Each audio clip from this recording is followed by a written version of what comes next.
اعوذ باللہ من الشیطان الرجیم بسم اللہ الرحمن الرحیم وَأَتِمُّوا الْحَجَّ وَالْعُمْرَةَ لِلَّهِ فَإِنْ أُحْصِرْتُمْ فَمَا اسْتَيْسَرَ مِنَ الْهَدْيِ وَلَا تَحْلِقُوا رُؤُوسَكُمْ حَتَّى يَبْلُغَ الْهَدْيُ مَحِلَّهُ فَمَنْ كَانَ مِنْكُمْ مَرِيضًا أَوْ بِهِ أَذًى مِنْ رَأْسِهِ فَفِدْيَةٌ مِنْ صِيَامٍ أَوْ صَدَقَةٍ أَوْ نُسُكٍ فَإِذَا أَمِنْتُمْ فَمَنْ تَمَتَّعَ بِالْعُمْرَةِ إِلَى الْحَجِّ فَمَا اسْتَيْسَرَ مِنَ الْهَدْيِ فَمَنْ لَمْ يَجِدْ فَصِيَامُ ثَلَاثَةِ أَيَّامٍ فِي الْحَجِّ وَسَبْعَةٍ إِذَا رَجَعْتُمْ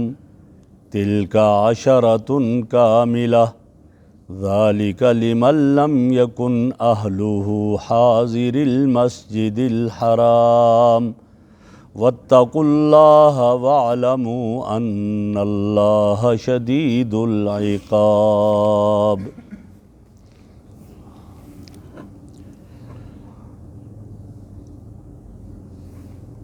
وَأَتِمُّوا الْحَجَّةَ وَالْعُمْرَةَ لِلَّهِ وَأَتِمُّوا الْحَجَّ اور پورا کرو حج کو، والعمرۃ اور عمرہ کو، للہ اللہ کے لیے۔ فَإِنْ أُحْصِرْتُمْ پس اگر تمہیں روک دیا جائے راستے میں، فَمَا اسْتَيْسَرَ مِنَ الْهَدْيِ پس جو آسان ہو قربانی میں سے وہ کرو۔ وَلَا تَحْلِقُوا رُؤُوسَكُمْ حَتَّى يَبْلُغَ الْهَدْيُ مَحِلَّهُ اور اپنے سروں کا حلق نہ کرو جب تک کہ قربانی کا جانور اپنے حلال ہونے کی جگہ پر نہ پہنچ جائے۔ فَمَنْ كَانَ مِنْكُمْ مَرِيضًا أَوْ بِهِ أَذًى مِنْ رَأْسِهِ پس تم میں سے جو شخص بیمار ہے یا اس کے سر میں تکلیف ہو اس کے سر میں، فَفِدْيَةٌ مِنْ صِيَامٍ أَوْ صَدَقَةٍ أَوْ نُسُكٍ تو فدیہ لازم ہے روزوں سے یا صدقہ سے یا قربانی سے۔ فَإِذَا أَمِنْتُمْ پس جب تمہیں کوئی امن ہو جائے، خوف ختم ہو جائے، فَمَنْ تَمَتَّعَ بِالْعُمْرَةِ إِلَى الْحَجِّ جس نے فائدہ اٹھایا عمرہ کر کے حج کے ساتھ، فَمَا اسْتَيْسَرَ مِنَ الْهَدْيِ تو جو آسان ہو قربانی میں سے وہ کرے۔ فَمَنْ لَمْ يَجِدْ پس جو آدمی قربانی کے لیے جانور نہ پائے، فَصِيَامُ ثَلَاثَةِ أَيَّامٍ فِي الْحَجِّ تو وہ روزے رکھے 3 دن حج کے دوران، وَسَبْعَةٍ إِذَا رَجَعْتُمْ اور 7 روزے جب وطن واپس آ جاؤ۔ تِلْكَ عَشَرَةٌ كَامِلَةٌ یہ 10 مکمل روزے ہیں۔ ذَلِكَ لِمَنْ لَمْ يَكُنْ أَهْلُهُ حَاضِرِي الْمَسْجِدِ الْحَرَامِ یہ حج تمتع اور قربانی اس کے لیے ہے جس کے گھر والے نہ رہتے ہوں مسجد حرام کے قریب۔ وَاتَّقُوا اللَّهَ ڈرو اللہ سے، وَاعْلَمُوا جان لو، أَنَّ اللَّهَ شَدِيدُ الْعِقَابِ اللہ رب العزت بہت سخت سزا والے ہیں۔ میرے محترم بزرگوں اور دوستو، حج اور عمرہ کے احکام کو بیان کیا جا رہا ہے۔ عمرہ کو حج اصغر کہا جاتا ہے اور حج اکبر ہے، اور جو احکامات حج کے ہیں، حج میں احرام ہوتا ہے، تلبیہ کہا جاتا ہے، عمرہ میں بھی احرام ہوتا ہے، وہاں طواف ہوتا ہے، یہاں بھی طواف ہوتا ہے۔ تو فرما دیا گیا یہاں کہ جب تم حج کرنا چاہ رہے ہو اور عمرہ کرنا چاہ رہے ہو تو اس کو پورا کرو، ان کو توڑنا نہیں، درمیان سے مکمل کرو۔ حج کو بھی مکمل کرو، عمرہ بھی مکمل کرو۔ حج کے ایام مقرر ہیں، بس سال میں ان 5 دنوں میں حج کیا جاتا ہے، اور وہ 5 دن اگر گزر گئے تو پھر آئندہ سال ان 5 دنوں کا انتظار ہوگا، اور وہ 9ویں ذی الحجہ، 10ویں ذی الحجہ، 11ویں ذی الحجہ، 12ویں ذی الحجہ اور 13ویں ذی الحجہ، یہ 5 دن ہیں، ان میں حج کیا جاتا ہے، اور عمرہ پورے سال میں ادا کیا جاتا ہے سوائے انہی 5 دنوں کے۔ جو حج کے دن ہیں ان 5 دنوں میں عمرہ نہیں کیا جاتا، ان کے علاوہ عمرہ کیا جاتا ہے، اور ان 5 دنوں میں عمرہ مکروہ ہے۔ اس کے علاوہ پورا سال آدمی عمرہ کرے، اور عمرہ کرنا جائز ہے اس کے لیے، اور رمضان المبارک میں عمرہ کرنا حج کے برابر اس کا ثواب ملتا ہے۔ آپ صلی اللہ علیہ وسلم نے فرمایا کہ جو آدمی رمضان المبارک میں عمرہ کرے اس کا اجر اس کو حج کے برابر ملتا ہے۔ تو گویا حج اور عمرہ کے احکام بیان کیے جا رہے ہیں، لیکن فرمایا کہ اگر تم نے احرام باندھا، حج کے لیے جا رہے ہو یا عمرہ کے لیے، لیکن راستے میں کوئی رکاوٹ آئی، تمہیں نہیں جانے دیا، دشمن نے روک دیا، یا تمہیں بیماری کی وجہ سے نہیں جا سکتے ہو، یا کسی اور وجہ سے کوئی ایسی رکاوٹ کہ تم سفر کر ہی نہیں سکتے ہو حج کا اور عمرے کا، تو لہٰذا تمہیں روک دیا گیا، احصار آ گیا، تمہیں وہ پورا کرنے سے منع کر دیا، احرام باندھ کر نکل چکے تھے، اب نہیں آ سکے، تو فرمایا اب کیا ہوگا، تم اب اس کو توڑو گے، عمرہ کو توڑ لو گے، حج کو توڑ لو گے۔ جیسے نبی اکرم صلی اللہ علیہ وسلم سن 6 ہجری میں احرام باندھ کر صحابہ کے ساتھ عمرہ کے لیے نکلے، لیکن حدیبیہ کے مقام پر آپ کو روک دیا، پھر آپ نے وہاں پر عمرہ کو احرام کو کھولا اور وہاں سے واپس آئے، اور آئندہ سال 7 ہجری میں آپ نے عمرہ ادا کیا، قضا اس کی ادا کی۔ تو یہاں یہی فرمایا جا رہا ہے کہ اگر تمہیں روک دیا گیا، حج کے لیے نہیں جا سکے، احرام باندھا تھا لیکن رکاوٹ کسی نے پکڑ لیا، نہیں جا سکتے ہو، دشمن نے روک دیا، بیماری آ گئی اتنی کہ تمہارا سفر نہیں، ٹانگ ٹوٹ گئی، کوئی اور مسئلہ ہوا، فَمَسْتَيْسَرَ مِنَ الْهَدِي، تو فرمایا اب کیا کرو، جو بھی آسان ہو قربانی میں سے وہ کرو، وہ چاہے اونٹ ہے، چاہے بکری ہے،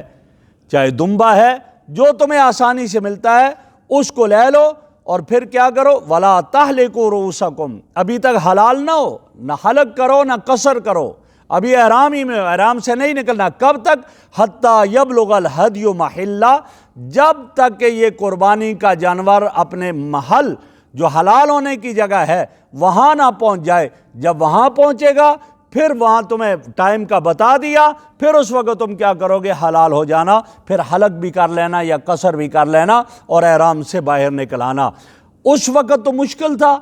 کہ کیسے پتہ چلے، اندازہ لگا دیا جاتا تھا، جی فلاں وقت فلاں دن وہاں پہنچیں گے، لہٰذا فلاں دن اندازے کے مطابق، اور اس کے بعد تم نے حلال ہونا ہے۔ اب تو آسان ہو گیا، جب جا رہے ہیں تو ضروری نہیں جانور ہی یہاں سے بھیجا جائے، پیسے دے دیے، وہاں پر اس آدمی نے جو جا رہا ہے اس نے جانور خریدا، ٹیلی فون پر بتا دیا جی آ گیا ہے، اب میں نے اس کو یہاں قربانی کر لیا، آپ احرام سے حلال ہو جائیں، لہٰذا اب تو آسان سلسلہ ہو گیا۔ اب وہ محل کون سا ہے جہاں پر یہ ہدی کا جانور پہنچے گا، وہ محل کون ہے، تو قرآن نے دوسری جگہ بتا دیا، ثم محلها الى البیت العتیق، کہ اس کا محل جو ہے وہ بیت عتیق، پرانا گھر ہے بیت اللہ کے پاس، یعنی حرم کے اندر جا کر کے جو ہے وہ گویا کہ اس جانور کو جب ذبح کیا جائے گا، پھر یہ آدمی جو محصر ہے، جس کو روک دیا گیا ہے، یہ گویا کہ عمرے یا حج کے احرام سے نکل جائے گا، اور پھر آئندہ سال پھر اس کو وہ گویا حج یا عمرہ ادا کرنا پڑے گا۔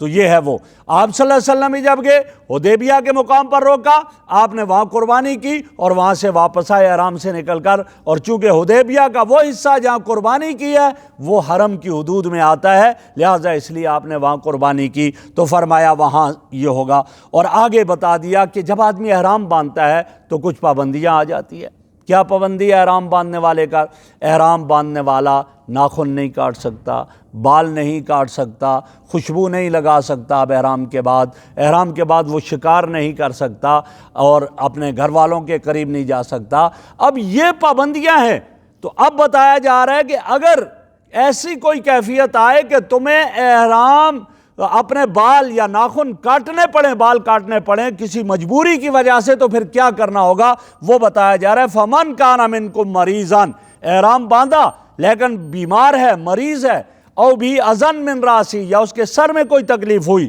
سر میں کیا تکلیف ہوگی، مثلا سر میں کوئی زخم آ گیا، یا اس کے بال کاٹنے پڑے یا سر میں جوئیں پڑ گئی اور سر ضرورت کی بنیاد پر منڈوانا پڑ گیا، احرام سے نکلنے سے پہلے ایسا کر لیا، تو فرمایا اس کے ذمہ فدیہ لازم ہے،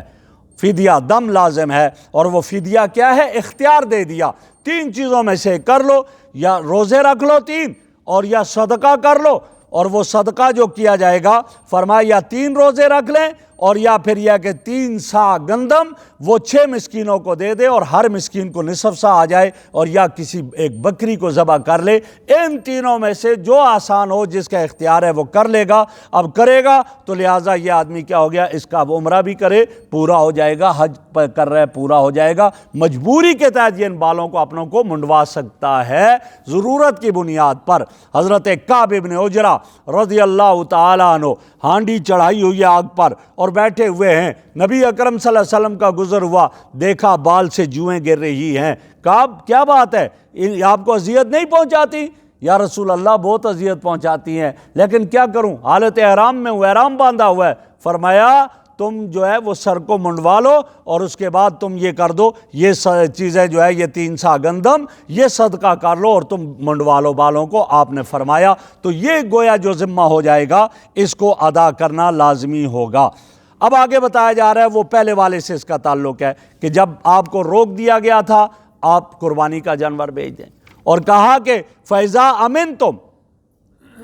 أَمِنْتُمْ جب تم امن میں آ گئے ہو، اب امن میں آگے جب تم، اور وہ خوف دشمن کا ختم ہو گیا یا بیماری ختم ہوگی، حج کے ایام ہی ہے، فرمایا کیا کرو، جاؤ تم حج کرو۔ فَإِذَا أَمِنْتُمْ جب تم مامون ہوگے تو پھر فَمَنْ تَمَتَّعَ بِالْعُمْرَةِ إِلَى الْحَجِّ،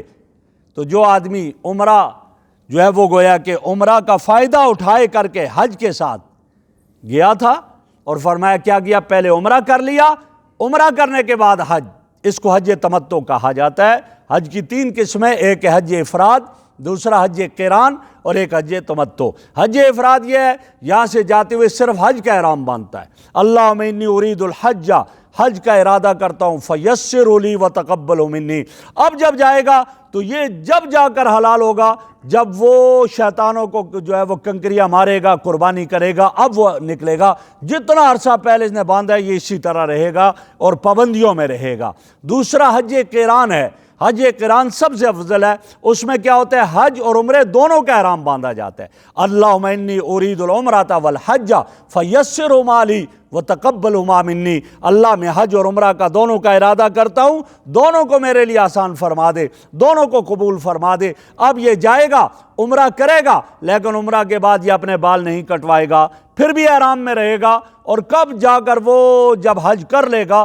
اور پھر قربانی کرے گا تو اس وقت جا کر یہ احرام سے نکلے گا۔ یہ سب سے افضل یہ ہے۔ اور تیسرا ہے حج تمتع، جو ہم لوگ کرتے ہیں، یہ باہر والوں کے لیے ہوتا ہے، کیا یہاں سے عمرے کا احرام باندھا اور جا کر عمرہ کیا، اور عمرہ کر کے اللہم انی ارید العمرۃ فیسرھا لی وتقبلھا منی، عمرے کا ارادہ ہے، آسان کر دے، قبول کر دے، گیا عمرہ کیا، اور عمرہ کرنے کے بعد پھر کیا ہوا، حلق کر دیا یا قصر کر دیا، اب احرام سے نکل گیا، دوسرا لباس پہن لیا۔ اب 8 ذی الحجہ کو پھر یہ کیا کرتا ہے، پھر حج کا احرام باندھ کر کے اب اس کے بعد کہاں سفر شروع ہو جاتا ہے، مینا کی طرف سفر شروع ہو جاتا ہے، اور پھر 9ویں ذی الحجہ 10ویں یہ وہ چلتے ہیں۔ تو یہ گویا کہ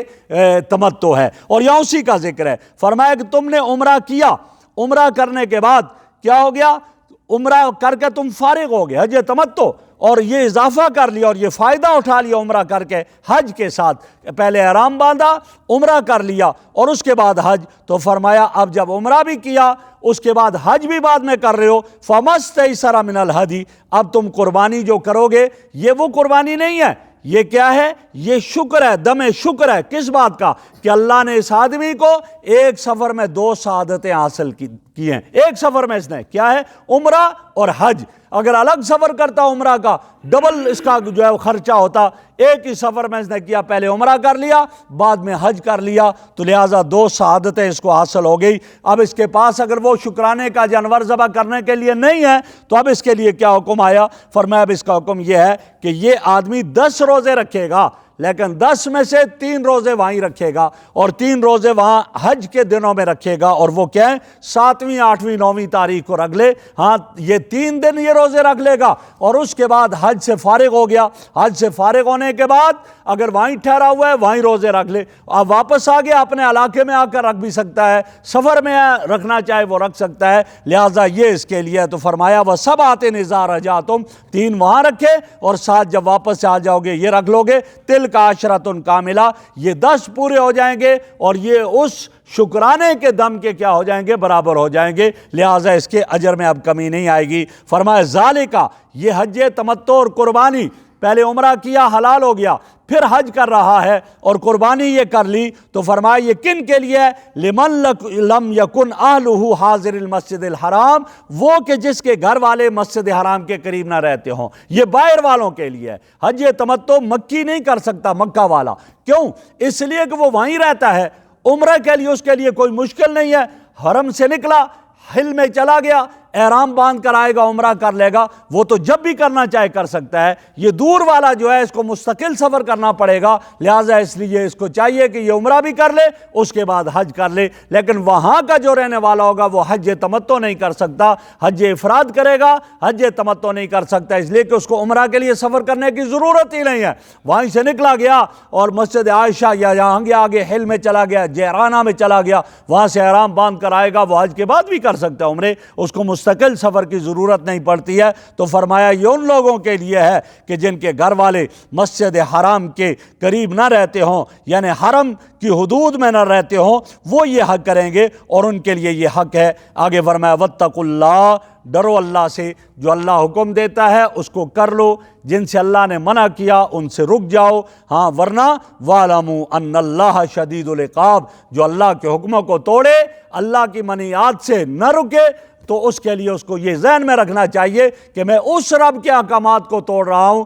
کہ جس کی گرفت بڑی سخت ہے اور کوئی اسے جان نہیں چھڑا سکتا ہے۔ وہ کیا ہے؟ اِنَّ بَطْشَ رَبِّكَ لَشَدِيدٌ، بڑی سخت گرفت والا تیرا رب ہے، کوئی نہیں چھڑا سکتا، لہٰذا اس کو یہ سوچنا چاہیے ان اللہ شدید العقاب، اللہ رب العزت بہت سخت سزا والے ہیں اس کے لیے جو اللہ کے حکم کی مخالفت کرے۔ اللہ رب العزت ہمیں عمل کی توفیق عطا فرمائے۔